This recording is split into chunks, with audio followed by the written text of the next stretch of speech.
इस कार्यक्रम की पुण्यार्जक हैं श्री दिगंबर जैन मुनि संघ प्रबंध समिति रजिस्टर्ड, पार्श्वनाथ भवन, नाटाड़ियों का रास्ता, जयपुर 3, राजस्थान।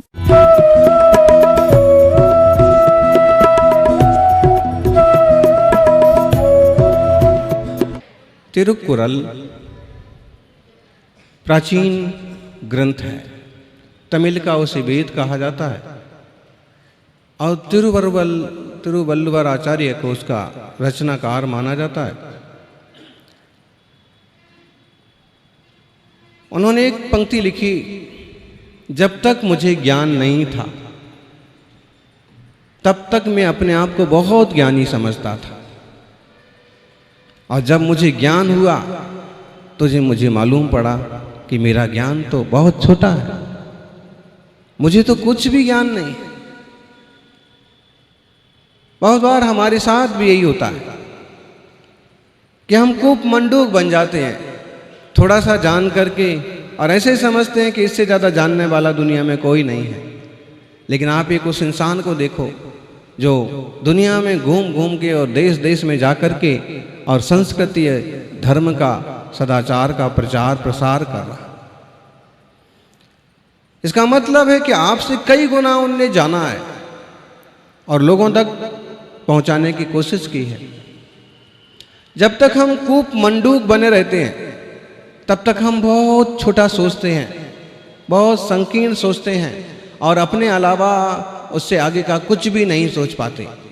लेकिन जो लोग विशेष ज्ञान वाले होते हैं, गंभीर बुद्धि वाले होते हैं, वो वसुधैव कुटुंबकम की भावना के साथ सारी दुनिया के कल्याण की बात सोचते हैं। सबके हित में अपना हित है, सिर्फ अपने हित में सबका हित नहीं है। इसलिए सबका हित किस में हो वो काम होना चाहिए।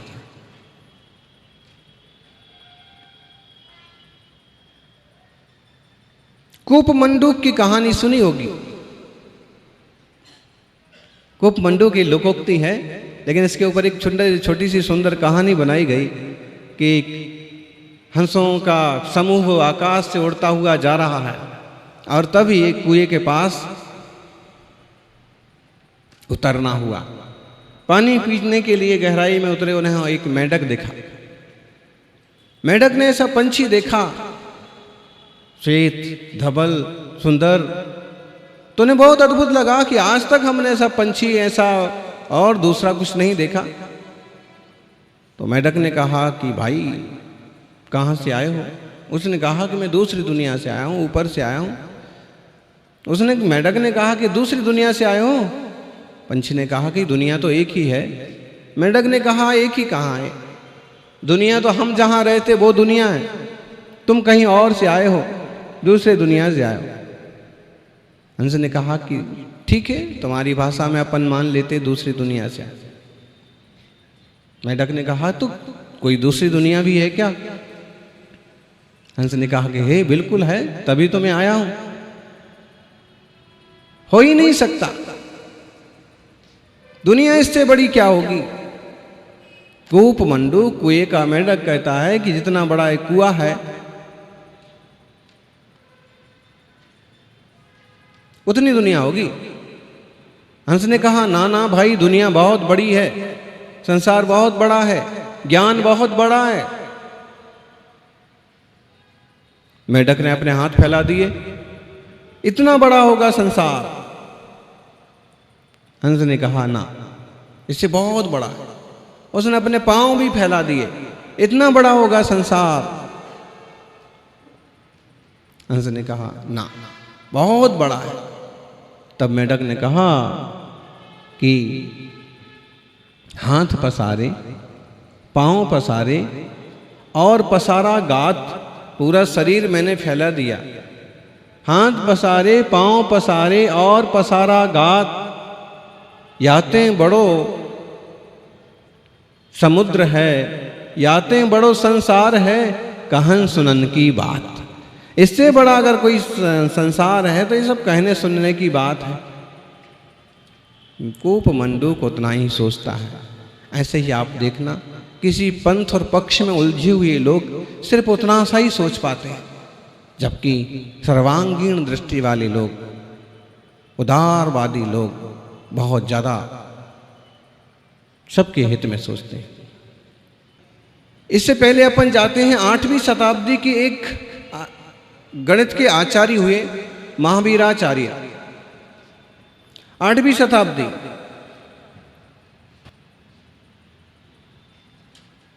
महावीर आचार्य, भगवान नहीं, भगवान महावीर उनसे बहुत पहले हुए। महावीर आचार्य का गणित सार संग्रह है, आज भी उपलब्ध है। वो 8वीं शताब्दी का ग्रंथ है। ब्रह्मभट्ट का काल 9वीं शताब्दी, 10वीं शताब्दी, और महावीर गणित के जो आचार्य हैं उनका काल 8वीं शताब्दी। माने यहां भी हम इतिहास में पीछे तक जाने की जरूरत है। और हम इसके और ज्यादा महत्वपूर्ण उल्लेख देखना चाहें तो त्रिलोकी परिणति 2री शताब्दी का ग्रंथ है। और त्रिलोकी परिणति ग्रंथ में गणित की बहुत गंभीर चर्चा की है। मतलब है कि हमें बहुत ज़्यादा पीछे तक जाने की ज़रूरत है। इतिहास को, भूगोल को, विज्ञान को समझने की ज़रूरत है। कुछ चीज़ें ऐसी हैं जैसे सापेक्षवाद का सिद्धांत। सापेक्षवाद का सिद्धांत प्रचारित हो रहा है आइंस्टीन के नाम से, लेकिन शादवाद, अनेकांतवाद की अवधारणा बहुत प्राचीन है। 10वीं शताब्दी के आचार्य अमृतचंद्र स्वामी ने परमागमस्य बीजम निषिद्धा जात्यंत सिंधुर विधानम सकल नए विलसदानाम विरोध मथनम नमाम्य नेकांता। ये बात कही है, मैं अनेकांत को नमस्कार करता हूं जो सकल विरोधों को मिटा देने वाला है। जो व्यक्ति एक पक्ष को पकड़ता है वो विरोधी बनता है, और जो सब पक्षों को जानता है, समझता है और तारतम्यता से बिठाता है वो विरोधी और विद्वेषी नहीं बनता है।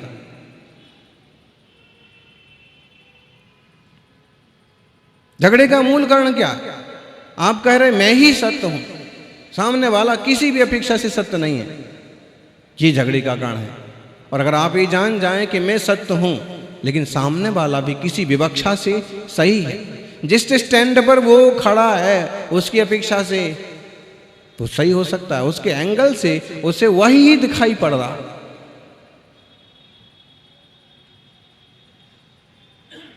सौभाग्यशालियों, इस देश में धर्म की बहुत बड़ी मान्यता है और जो धर्म है वह विज्ञान सम्मत है। गणित और विज्ञान के बल पर धर्म की पुष्टि हुई है। अभी लब्धिसार ग्रंथ का स्वाध्याय चल रहा है। वो 10वीं शताब्दी के आचार्य नेमिचंद्र सिद्धांत चक्रवर्ती की रचना है, जिनने गोमटेश्वर बाहुबली की प्रतिष्ठा की थी।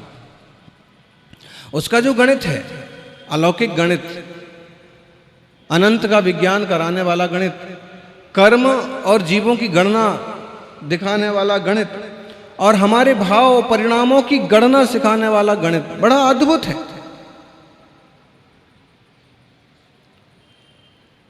तो यह गणित और विज्ञान आज आप देख लीजिए, आज डॉक्टर भी कहते हैं दिन में खाना खाइए, रात में मत खाइए, पानी छान के पियो, उबाल करके पानी पियो, भोजन एक बार ही करिए, बैठ के करिए, दिन में करिए। ये सारी वैज्ञानिक सम्मत चर्या हमारे जीवन की है। आज भी जैन मुनियों में एक ही बार भोजन होता है, उबला हुआ पानी होता है। और ढेर सारे श्रावक हैं कि जो रात में भोजन नहीं करते हैं। तो यह अहिंसा, सत्य, सदाचार और शाकाहार वाला मार्ग बहुत ही मंगलकारी है, जन जन का हित करने वाला है। अपन इसे जाने, समझें और दुनिया में प्रचारित करने का, प्रसारित करने का पुरुषार्थ करें। आचार्य श्री कुंद कुंद स्वामी कहते हैं सत्ता संबद्धे, प्राकृत भाषा है प्रवचन सार की, और प्राकृत भाषा मतलब देश की प्राचीनतम भाषा। संस्कृत और प्राकृत देश की प्राचीनतम भाषाएं, जन भाषा, जन जन की भाषा। तो ये प्राकृत भाषा का ग्रंथ है, और लिपि है ब्राह्मी लिपि। आज हम ब्राह्मी लिपि को तो बिल्कुल भूल ही गए, क्योंकि देश में देवनागरी के अलावा कन्नड़, मलयालम, तेलुगु, गुरुमुखी आज भी जिंदा हैं, इनका लोग प्रयोग करते हैं। लेकिन ब्राह्मी लिपि का प्रयोग करने वाला ढूंढना मुश्किल है।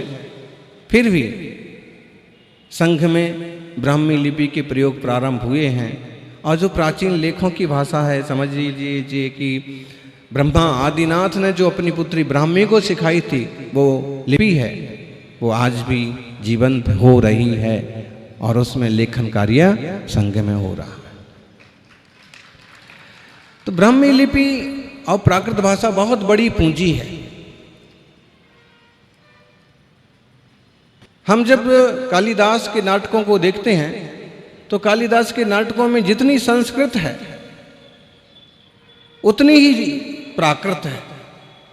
वहाँ के जो वरिष्ठ पात्र होते हैं, राजा मंत्री होते हैं, वो संस्कृत बोलते हैं, और जो जन पात्र होते हैं, जनता होती है, नौकर होते हैं, सेवक होते हैं, वो प्राकृत बोलते हैं। तो ये भाषा, ये लिपियाँ, ये गणित, ये विज्ञान, बहुत सारी ऐसी चीज़ें हैं जो हमारे देश की देन है दुनिया के लिए।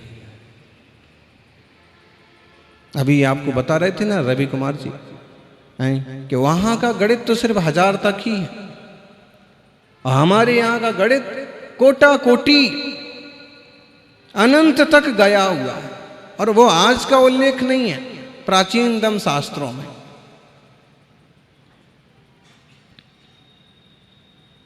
आप कहोगे महाराज जी सबका मतलब, इस सब का मतलब है ये समझ लीजिए कि हमारा जीवन भी आज का नहीं है, अनादिकाल से है और अनंत काल तक रहने वाला है।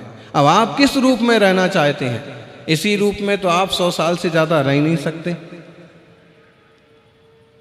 जब तक विभाव रूप से जीव परिणमन करेगा, आत्मा राग द्वेष में होता हुआ कर्म संयुक्त दशा में रहेगा, तब तक उसको संसार रूप में जीना पड़ेगा। और अगर वह कर्म और विकारों को नष्ट कर देगा तो आत्मा परमात्मा बन जाएगा। क्या करना है? विकार बढ़ाना है कि निर्विकार होना? मुनि क्यों बने हैं? साधु संतों ने सब कुछ क्यों छोड़ा है? पूर्ण निर्विकारी होने के लिए। परिपूर्ण भक्ति के लिए समय मिलता है, पूर्ण ध्यान के लिए समय मिलता है, पूर्ण आत्मोपलब्धि के लिए समय मिलता है, संसार के जंजाल से दूर और आत्मोपलब्धि के लिए समर्पित। जब तक आप किसी काम के लिए समर्पित नहीं होते हैं तब तक उपलब्धियां हासिल नहीं होती। पूरा जीवन समर्पित करेंगे तो उपलब्धियां हासिल होंगी। सत्ता संबद्धे दे सभी से जो ही नेव सामन्ने, सद्दहदीना सुसमणो तत्तो धम्मो न संभवति। जो जीव श्रवण अवस्था में इन सत्ता सहित सविशेष पदार्थों की श्रद्धा नहीं करता है, वह श्रवण नहीं है, उससे धर्म उत्पन्न नहीं होता। आपको ये जानना पड़ेगा, मैं चैतन्यमय जीव हूं, देह नहीं हूं, देह देह है, मैं जीव हूं। लोगों ने शरीर को ही आत्मा मान लिया, जबकि शरीर अलग चीज है और आत्मा अलग चीज है। नैनम छिन्दन्ति शस्त्राणि, ये आत्मा शस्त्रों से छिंद भिंद नहीं होता है, जबकि शरीर छिंद भिन्न हो सकता है। आत्मा अग्नि से जलता नहीं है, जबकि शरीर जल सकता है, जलता है। आत्मा पानी में डूबता नहीं है, गलता नहीं है, जबकि शरीर दो अलग अलग चीज है। इसलिए मुनिराजों के जीवन में अगर उपसर्ग परिसय आ जाएं तो भी वो आत्म ध्यान में डूब करके और देह की फिक्र छोड़ देते हैं, विचलित नहीं होते, भयभीत नहीं होते। तो हमें जानना होगा जीव, पुद्गल, धर्म, अधर्म, आकाश, काल, ये 6 द्रव्य वस्तु व्यवस्था को जाने बिना धर्म में दृढ़ता नहीं आएगी, और जब तक भेद विज्ञान ना होगा तब तक धर्म की शुरुआत भी नहीं होती। देह और आत्मा को एक मानने वाला मूढ़ है, अज्ञानी है, और फिर वह सब कुछ करता है सिर्फ शरीर के लिए, देह के लिए। और मुनि ज्ञानी हैं जिनने देह और आत्मा को भिन्न भिन्न जाना, भिन्न भिन्न समझा। ज्ञानियों, ये आत्मज्ञान से साधना की उन्नति होती है, निर्मलता बढ़ती है, शांति बढ़ती है। सिकंदर और दिगंबर मुनि प्राचीन कथानक है। अभी आप उसको बहुत संक्षेप में सुन रहे थे। सिकंदर को लोग विश्व विजेता बोलते हैं, लेकिन वास्तव में उसने पूरी दुनिया का केवल 20% हिस्सा ही जैसे जीता था, और उसी तारतम्य में उसका भारत आना हुआ। और भारत में से कुछ लेने योग्य चीजें थी। उसमें एक था, उनके गुरु ने कहा था कि भारत से किसी संत को लाना, साधु को लाना। अहिंसा का अगर जीवंत रूप देखना है तो मुनि से बढ़ के और क्या हो। जहां चींटी की भी रक्षा की जाती है, किसी के लिए कठोर शब्द भी नहीं बोले जाते हैं। ध्यान रखना, किसी को केवल मारने पीटने से हिंसा नहीं होती है, कठोर बोलने से भी हिंसा होती है। अगर आपके द्वारा किसी के भाव बिगड़ रहे हैं, किसी के परिणामों पर चोट पड़ रही है, तो भी आप हिंसक हैं। बहुत लोग होते हैं हम अहिंसक हैं, और अहिंसक बोल करके भी किसी ना किसी तरह से दूसरों को तकलीफ देते हैं, शब्दों से, विचारों से, मुद्राओं से। हमने क्या किया? आप सिर्फ आंख दिखाते हैं, हमने कोई मारा थोड़ी है, हमने सिर्फ आंख दिखाई है, हमने सिर्फ घूंसा दिखाया है, मारा थोड़ी। लेकिन ये भाव भी हिंसा की श्रेणी में जाता है। अप्रादुर्भावा खलु रागादि नाम भवत्य हिंसेति। अपने परिणामों में राग और द्वेष का भाव आना भी हिंसा है, बताइए। और इसलिए मुनि परम अहिंसा की दृष्टि से सर्व संग त्याग करके आत्मलीन होने का पुरुषार्थ करते हैं। तो दिगंबर मुनि और सिकंदर जो है कहानी, कहते हैं उस समय मुनियों में एक बहुत बड़े मुनि थे, आचार्य थे दौलामस, जो नाम उपलब्ध होते हैं। और तब यूनान से सिकंदर यहाँ आए।